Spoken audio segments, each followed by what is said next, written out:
Welcome back to the Data Obsessed Fat Guy, everyone. What you're seeing on the screen right now is what I call NoPasta Salad. We're going to go into the ingredients, how I prepare it, the nutritional profile, and a few other items with it. Just want to give a preface that when I thought I was recording during most of this process, it actually was not recording. So unfortunately, you're not going to get to see what the entire process looks like, so I am going to have to describe most of it. I will at least be able to show you the important details of what the macros for this looks like at least. But without further ado, let's get right into it. Yes, so normally with this recipe there are tomatoes and a few other things, but I got rid of the parts that I didn't like and I'm focused on the parts that I did like, and I'm also trying new things out. Like this okra here, I'd never used this before. Thought it'd be good, so I tossed it in. Got 5 of these 12-ounce bags of the broccoli and cauliflower. This is usually the base of this recipe. I love it. It works out great. It gives it great texture and a little crunch while you're eating it. And these green beans, they used to replace the broccoli and cauliflower, but I've been using them lately. And I usually use just 1 bag of Parmesan and white cheddar, but I used 2 this time. And I added feta cheese for the first time. I did not use the onion despite showing it. The cabbage was used, and that is asparagus. And of course the olive oil and vinegar were used, and normally I have apple cider vinegar from the mother involved, but I ran out this time, I ran out yesterday, so I just used the regular apple cider vinegar that I use for marinades and for cleaning. So that's what I have to use here. Now let's get right into the actual recipe. So not too many surprises here, just the Italian seasoning that I use to help turn the vinegar and oil into a salad dressing, and the actual turkey tenderloins to add the only pieces of meat into this dish. And this dish does not require meat. I don't put it in half the time. I wanted it this time, so turkey ahoy. Okay, so each container that the NoPasta salad is stored in is actually 32 ounces in size. I normally store them in 16-ounce containers for a regular serving and 8-ounce containers for half a serving, or just when I only eat half of the larger one. I put them in 32 ounces this time just to make it simpler to store and move them around. I also use this NoPasta salad as a salad dressing for regular salad. It would be 1-to-1 with the salad that I made now. That would be a bit too much. So I'm probably going to mostly have half container serving sizes this time around. At least for, on most days when I eat. I might be crazy enough to actually eat a full one in one day. It is a lot. Yeah, look at that. That's how much it is for the whole recipe. I don't have the balls. I would die. There's too much salt in this anyway. But really, this is what a normal serving size looks like. Half of a container, 16 ounces of the stuff. So this is doable. It's not bad on the calories. This goes up and down with every recipe just because I changed little things here or there and not always using the same vegetables. But it's actually a little bit lower than normal now. I also use less oil. I only use 1 bottle. But I increased cheese by like 150%. I don't know what I was thinking. That greatly increased the salt, as you're going to see here in a moment. This is what the nutritional data looks like when I, presume that I go crazy and I eat an entire 32-ounce container, which may actually happen a couple of times. Still, that's not so bad for the calories. There's a lot in this meal that will actually help you feel satiated throughout the day. All the apple cider vinegar and the olive oil, and then with the fats from the cheese, and then all the fiber from the veggies, so you can really feel full off of this. So this is not bad for something that can stop you from eating for most of the day, except for maybe like half a bag of pork rinds later or something. I don't know. We'll see how this works out. Now the rest of this nutritional data is based off of a full 32-ounce serving. So imagine this being cut in half for a regular size. But if you go crazy and eat the whole container, well, if I go crazy and eat the whole container, because I'm not sharing with y'all, yeah, getting plenty of vitamin C. But vitamin C is so easy to get. It's not worth talking about, but the K is a bit surprising. I didn't realize it'd be that much. Now this is what surprised me when I entered the data. I should have put this in before making it, but the sodium is high as heck. I mean, a normal serving size is still going to keep you low.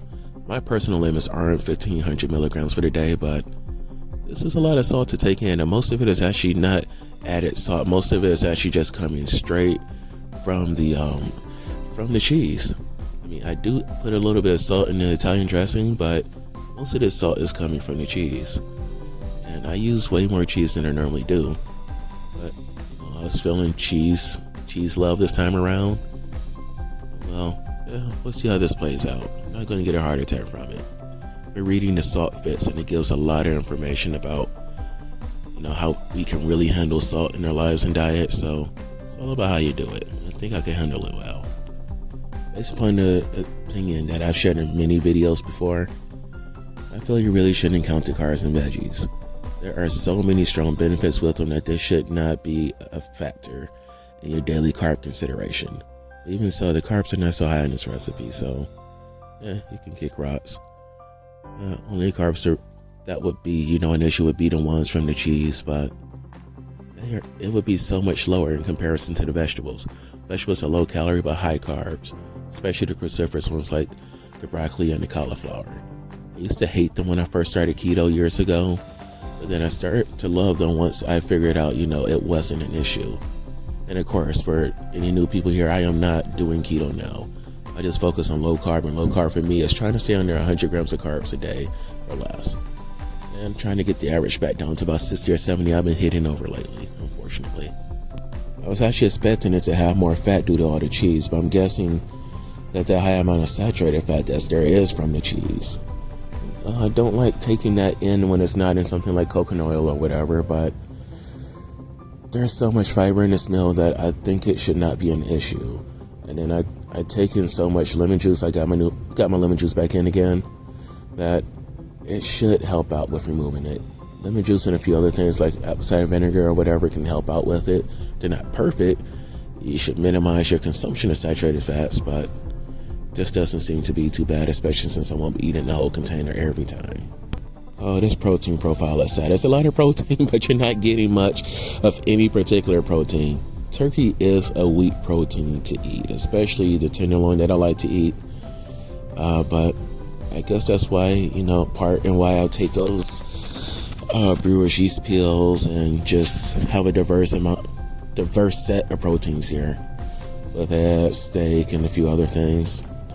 I also got some cod liver hearts coming in, and I just got some oysters. Now, while those aren't super high in proteins, it should help to diversify things. Okay, now with the nutrition out of the way, let's take a look and see what's actually in this basic Italian seasoning.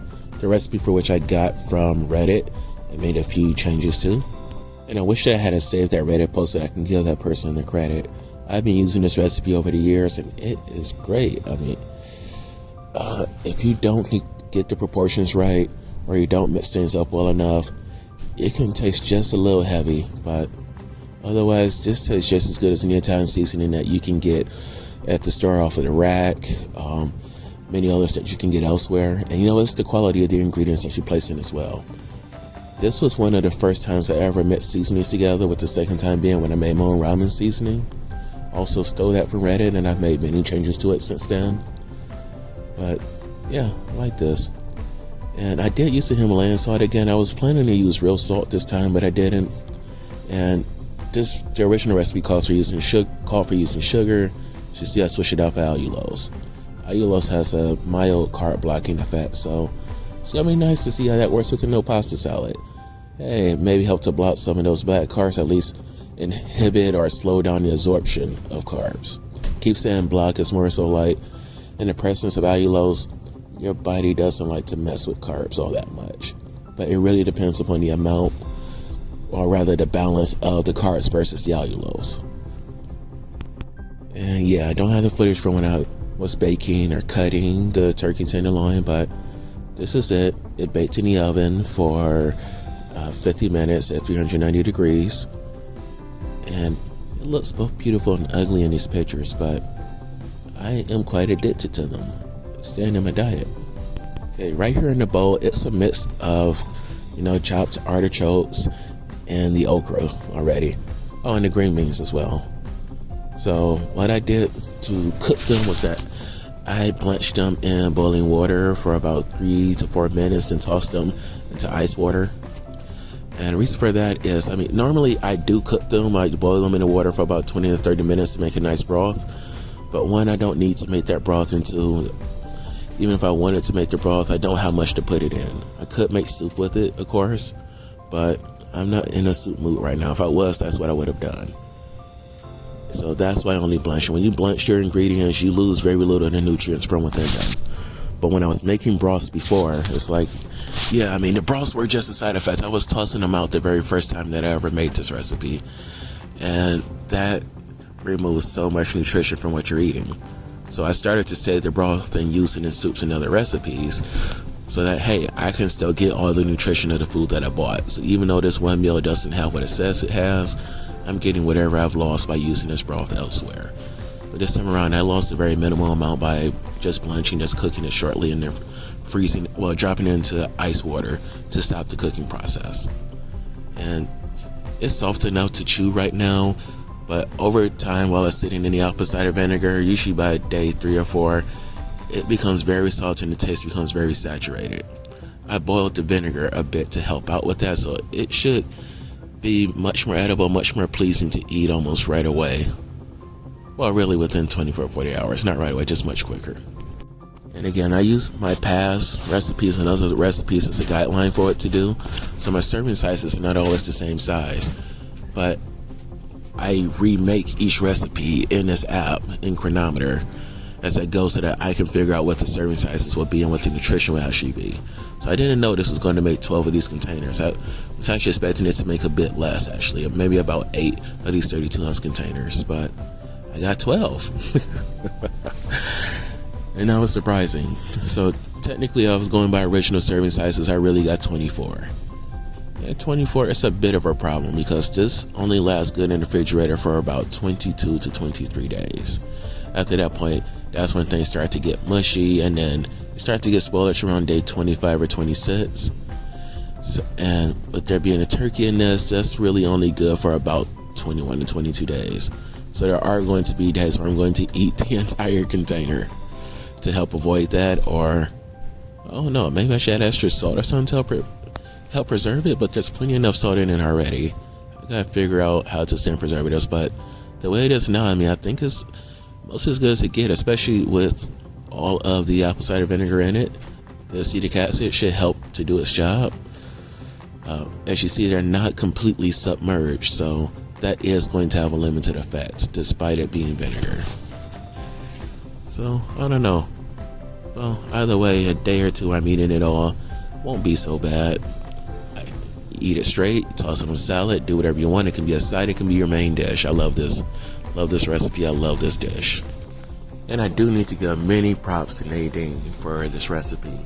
She created the original version of this. She got the idea from just seeing how people that do keto just replace meat, pasta, and other high carb things with veggies, and she got the idea to use broccoli. But that's it, folks. Thank you all for tuning in. I appreciate all of you out there. Thanks for commenting. Hope you all have a great day. Wish you all the best in all your health goals and endeavors. God bless you all. Hope you all have a great and wonderful day. Bye-bye.